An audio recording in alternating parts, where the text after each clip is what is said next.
London, August 1854. It's a hot summer evening. People are thirsty. In the heart of Soho, there's a water pump on Broad Street. It's been there for years. Everyone uses it. Families, children, workers coming home. The water looks clear. It tastes fine. People fill their buckets. They drink. They go home. By morning, they're dying. Not one person, not 10, hundreds. And no one knows why. This is the story of how a single water pump killed more people in 1 week than most wars. How doctors were completely wrong about what was happening. And how one man figured out the truth by drawing a map. But here's the thing that still haunts history. They knew something was wrong with the water. They just refused to believe it. It starts with a baby. August 28, 1854. A woman named Sarah. Lewis is washing her baby's diaper. She lives at 40 Broad Street, right next to the pump. The baby has cholera. Sarah doesn't know this yet. She just knows her child won't stop having diarrhea. She takes the dirty diaper water and throws it into a hole in the ground outside her building. The cesspool. That's what they called it. A pit where waste goes. What Sarah doesn't know is that this cesspool has a crack, and that crack is leaking straight into the well below, the well that feeds the Broad Street pump. By the next morning, her baby is dead. And the water from that pump is already spreading through the neighborhood. August 31st. In just 3 days, 127 people are dead. Not sick, dead. Cholera doesn't give you time. You drink the water. Within hours, you start vomiting. Violent diarrhea. Your body loses water so fast you can actually watch. Someone's face change shape as they dehydrate. Your skin turns blue. Your eyes sink into your skull. Your fingers shrivel, and then you die. Sometimes in less than 12 hours. People are dying so fast that families can't bury them. Bodies pile up in homes. The streets smell like death. And everyone is drinking from the same pump. But here's the terrifying part. No one thinks it's the water. In 1854, doctors believed in something called miasma theory. They thought disease spread through bad air, through smell, through fog and stench. So when people started dying in Soho, doctors looked at the polluted air, the overcrowded buildings, the terrible sanitation. They said, of course people are dying. Look at how disgusting this neighborhood is. The smell is killing them.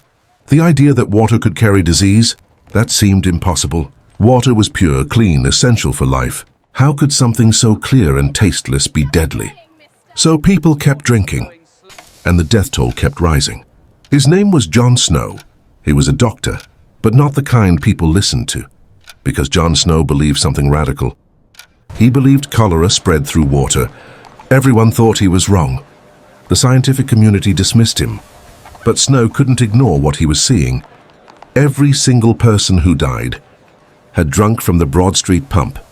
So he did something simple, something that changed medicine forever.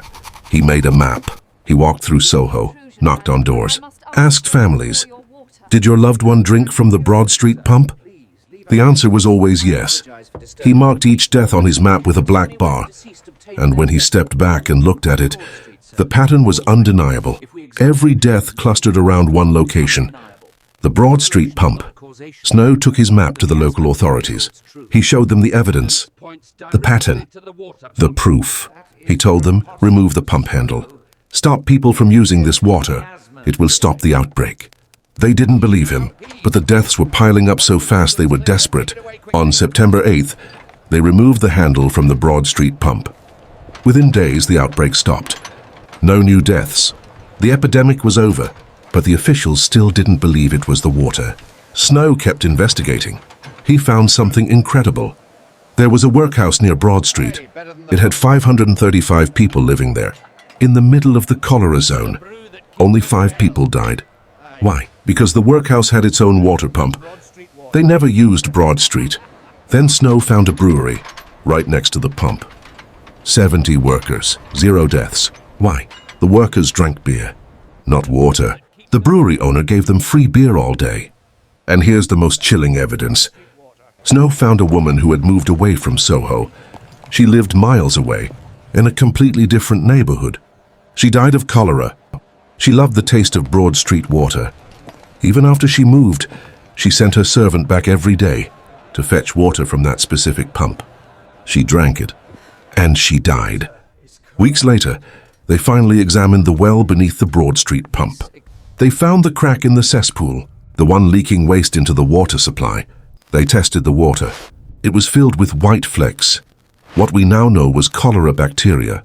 Every drop was contaminated.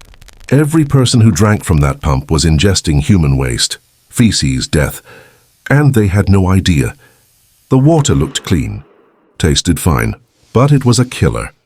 Even with all this evidence, the medical establishment refused to accept it. They reinstalled the pump handle. They published reports saying the outbreak stopped because the bad air had cleared. They insisted Snow was wrong.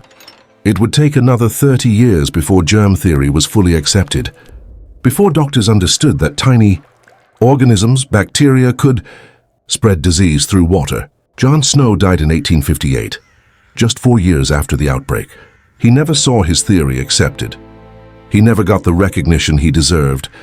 But his map, his investigation, it created modern epidemiology, the science of tracking disease, every contact tracing system, every outbreak investigation, every pandemic response. It all started with John Snow and a map of dead bodies. 16 people died in the Broad Street outbreak. Most of them were poor, working class, families crammed into tiny apartments. Their names are recorded, but their stories are mostly lost. What we know is this: they died horrible deaths, in pain, confused, not understanding why. Some died alone because their families fled in fear. Some died with their children in their arms, all because of water. Something they needed to survive became the thing that killed them. Today, when you turn on your tap and drink water, you don't think about it. It's safe, it's clean, it's tested because of what happened in 1854. Because John Snow proved that invisible killers could hide in plain sight. Because 16 people died, and their deaths taught us how disease really spreads. There's a pub in London now where the Broad Street pump used to be. It's called the John Snow. Outside, there's a replica of the pump, a memorial. Tourists take pictures with it. Most don't know the real story. That this simple pump was once the deadliest object in London. That people lined up here every day to get the water that would kill them. That a mother unknowingly started an epidemic by washing her baby's diaper. That hundreds died because doctors refused to believe water could carry death. The Broad Street pump was removed in 1854, but cholera never disappeared. Even today, it kills thousands every year in places without clean water. The same disease, the same invisible killer, still hiding in plain sight. Pause. So the next time you drink a glass of water, remember, it took 616 deaths in London for us to understand what was killing them. And even then, they almost didn't believe it.